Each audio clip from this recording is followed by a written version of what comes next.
අද මේ ගැඹුරු විමර්ශනයේ පටන් ගන්න කලින් මම මේ පොඩි ප්‍රශ්නයක් අහන්නම්. අහන්න බලන්න. අද ලෝකේ තියෙන අතිශය ජනප්‍රිය AI ස්ටාර්ට්අප් එකක්. ඒ කියන්නේ මේ අති නවීන තාක්ෂණය පාවිච්චි කරලා වීඩියෝ එහෙම හදන ආයතනයක් ගැන ඔයාද හිතන්න කිව්වොත් ඔයාගේ මනසට එන්නේ මොන වගේ තැනක්ද? ඉතින් සාමාන්‍යයෙන් ඔයා ඇමරිකාවේ කැලිෆෝනියාවේ තියෙන සිලිකන් වැලි වගේ තැනක් නේ මතක් වෙන්නේ. අර ලොකු වීදුරු කොට නැගිලි තියෙන. අන්න ඒකනේ. හැබැයි මම මෙහෙම කිව්වොත් කිසිම වෝටර්මාර්ක් එකක් නැතුව සම්පූර්ණයෙන්ම නොමිලේම වීඩියෝ ජෙනරේට් කරන්න දෙන ලෝකෙ පුරාම පැතිරුණු ජනප්‍රිය AI වේදිකාවක් තියෙනවා. හැබැයි ඒක තියෙන්නේ කැලිෆෝනියාවේ නෙවෙයි. එහෙනම් කොහෙද? යුරෝපේද? නෑ. ඒක තියෙන්නේ අපේ රටේ. ශ්‍රී ලංකාවේ රාගල තේවත්තක් අද්දර තියෙන පාරක කිව්වොත් ඔයා පිළිගන්නවද? සීරාවට රාගල? ඒක නම් ඇත්තටම අදාහ ගන්නත් අමාරුයි. ඔව්. අද අපි මේ විමර්ශනයෙන් කතා කරන්නේ අන්න ඒ අපූර්ව මූලාශ්‍රය ගැනයි.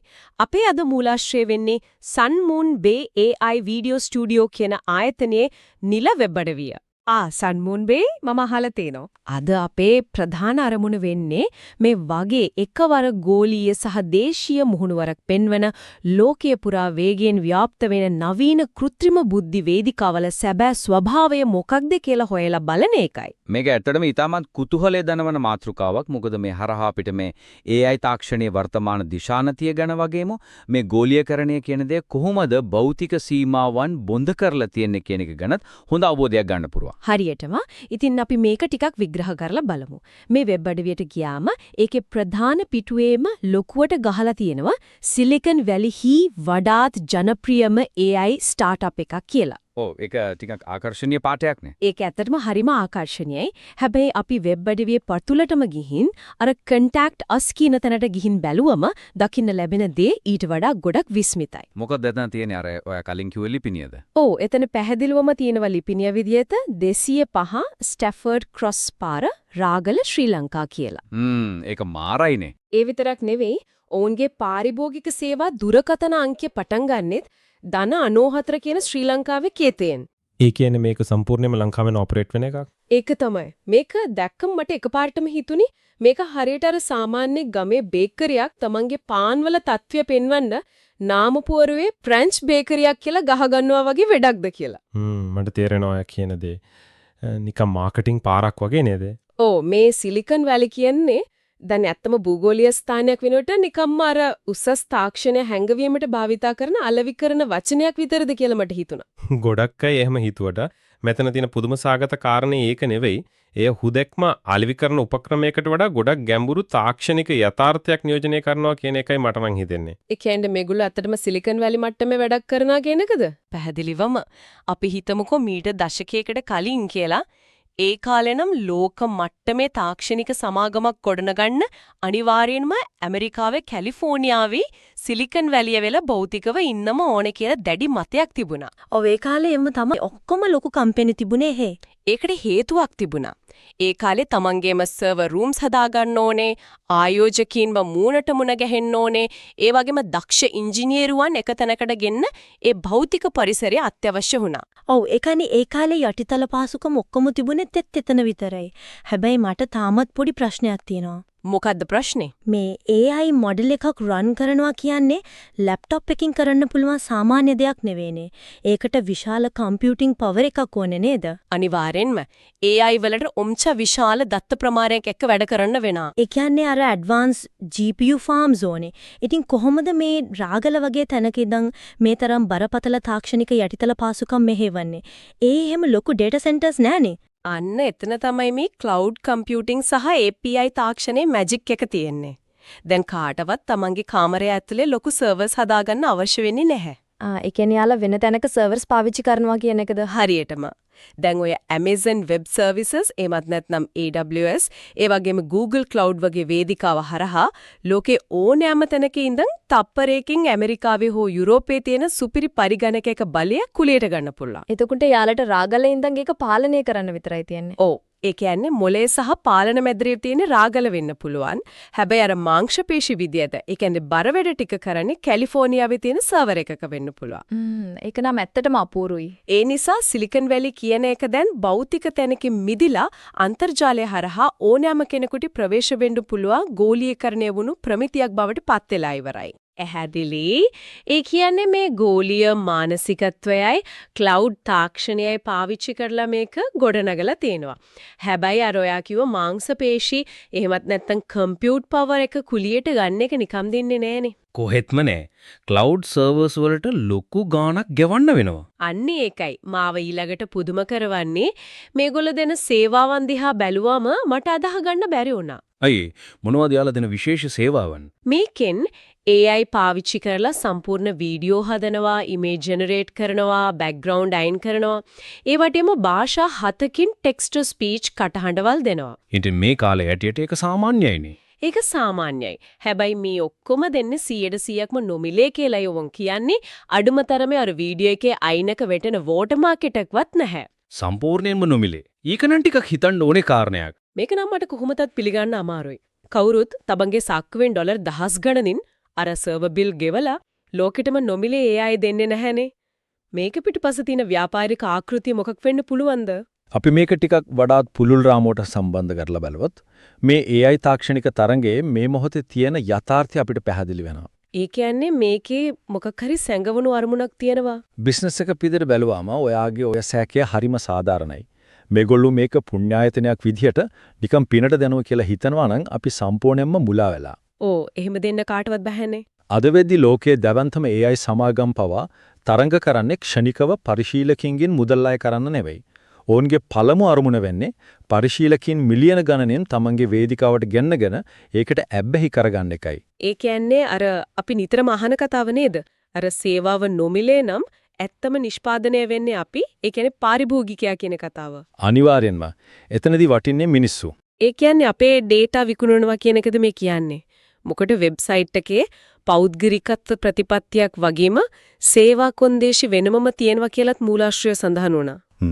ඔව් ඒක තියෙනවා. මම හිතන්නේ ඒකෙන් අදහස් වෙන්නේ අපේ දත්ත ආරක්ෂිතයි ඒව කාටවත් දෙන්නේ නැහැ කියන එක නේද? මෙහෙමයි පෞද්ගලිකත්ව ප්‍රතිපත්තියෙන් බොහෝ විට ආරක්ෂා කරන්නේ පරිශීලකයාගේ පුද්ගලික තොරතුරු විතරයි. පුද්ගලික තොරතුරු කිව්වේ අර අපේ නම්, ඊමේල් වගේ දේවල්ද? ඔව් ඒ කියන්නේ නම, ඊමේල් ලිපිනේ, ක්‍රෙඩිට් කාඩ් විස්තර වගේ දේවල් තුන්වන පාර්ශවයකට විකුණන්නේ නැහැ කියන එකයි එන් තහවුරු කරන්නේ. හැබැයි AI පද්ධතියකට ඊට වඩා ගොඩක් වටිනා සම්පතක් තියෙනවා. ඒ මොකද්ද? ඒ තමයි ඔයාගේ හැසිරීම සහ ඔයාගේ නිර්මාණාත්මක දත්ත. අර යන්ත්‍රය ගැනීමේදී ඒ කියන්නේ මැෂින් ලර්නින් වලදී අපි මේකට කියනවා human feedback එකකින් ඉගෙන ගන්නවා කියලා. පොඩ්ඩක් ඉන්න. ඒ කියන්නේ අපි දෙන prompts වලින් එයාලගේ පද්ධතිය train වෙනවා කියන එකද? හරියටම. AI model එකක් කියන්නේ මුලදී කිසිම දෙයක් නොදන්න හැබැයි අර තොරතුරු ග්‍රහණය කරගන්න පුළුවන් විශාල මොලයක් තියෙන පද්ධතියක් විතරයි. එතකොට ඒකට උගන්වන්න ඕනේ අපි? ඔව්. මිනිස්සු ඇත්තටම කැමති මොන වගේ රූපවලටද මොන වගේ වර්ණ සංයෝජනයන් වලටද කියලා ඒ යන්ත්‍රයට උගන්වන්න විශාල දත්ත ප්‍රමාණයක් ඕන වෙනවා. ඒ කියන්නේ අපි දැන් ඉමේජ් එකක් හදන්න කියලා දුන්නාම ඒකෙන් එන රූප හතරෙන් අපි එකක් තෝරගන්නවානේ. අන්න ඒක තමයි. පරිශීලකයෙක් ඇවිත් විධානයක් දීලා ඒ එන රූප හතරෙන් එකක් තෝරගෙන ඩවුන්ලෝඩ් කරනවා කියන්නේ ඒ යන්ත්‍රයට දෙන ධනාත්මක සංඥාවක්. ඔව් මේක තමයි මිනිස්සු කැමති විදිහ කියලා යන්ත්‍රය එකෙන් ඉඩන ගන්නවා. මේක මට තේරෙන විදිහට හරියට නිකන් නොමිලේ දෙන භාෂාපන්තියක් වගේ වැඩක් නේද? කොහොමද ඒක එහෙම වෙන්නේ? මේකයි. අපි හිතන්නේ අපිට නිකන් පන්තියක් හම්බ වෙන අපි නොමිලේ ඉගෙන ගන්නවා කියලා. හැබැයි ඇත්තටම වෙන්නේ ඒ පන්තිය උගන්වන ගුරුවරයා ළමයි එක්ක කතා කරලා ඒ ගමේ භාෂාව ඉගෙන ගන්නවා වගේ දෙයක්. ඒක මාරම ලස්සන උදාහරණයක්. අපේ වීඩියෝ ටික නොමිලේ හදා ගන්නවා කියලා හිතුවට ඇත්තටම අපි කරන්නේ අපේ අන්තර්ප්‍රිය හරහා එයාලගේ AI මොඩල් එකේ ශබ්දකෝෂී සම්පූර්ණ කරන එක නේද? අනිවාර්යෙන්ම. අනාගතයේදී එයාලා ඒ මොඩල් එක පාවිච්චි කරලා මුදල් අය කරන ප්‍රීමියම් සර්විස් එකක් ගේනකොට ඒක සම්පූර්ණයෙන්ම හැදිලා තියෙන්නේ අපේම දත්ත වලින්. ඔව් ඒක ඊටමත් නිවැරදි.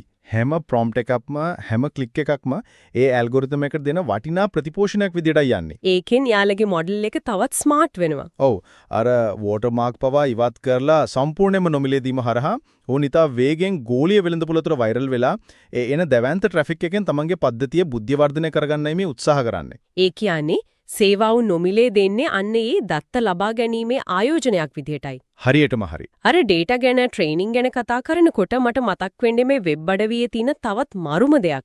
මේක තමයි මාව මේ මුළු කතාවෙදිම ගොඩක්ම ආකර්ෂණය කළු තැන. ඒ මොකද්ද?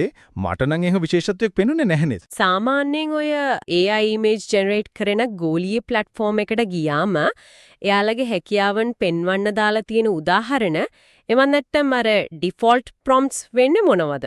ගොඩක් වෙලාවට අර අභ්‍යවකාශ යානා, සයිබර්පන්ක් නගර, අනාගතයේ රොබෝවරු එම නැත්තම් ඇමරිකාවේ වීදි වඩේ දේවල්නේ. හරියටම. හැබැයි සන්මෝන් බේ වෙබ් අඩවියේ ඔවුන්ගේ රූප නිර්මාණ හැකියාව පෙන්වන්න දාලා තියෙන උදාහරණය සම්පූර්ණයෙන්ම වෙනස්. ඒකේ තියෙන්නේ ශ්‍රී ලංකාවේ මැණික් වෙළඳපොළක තියෙන රළු මැණික්කල් වන්නවත් ස්වාභාවික ආලෝකය යටතේ කියලා ඉංග්‍රීසියෙන් ලියපු ප්‍රොම්ප්ට් එක. මට මතකයි ඒක දැක්කා. ගෝලීය වෙළඳපොළකට යන තමන්ව සිලිකන් වැලි ආයතනයක් විදිහට හඳුන්වා ගන්න සමාගමක් ඇයි මේ වගේ ලෝකෙටම නුහුරු තමන්ගේම රටේ සංස්කෘතියට බද්ධ වුණු උදාහරණයක් තෝරගන්නේ?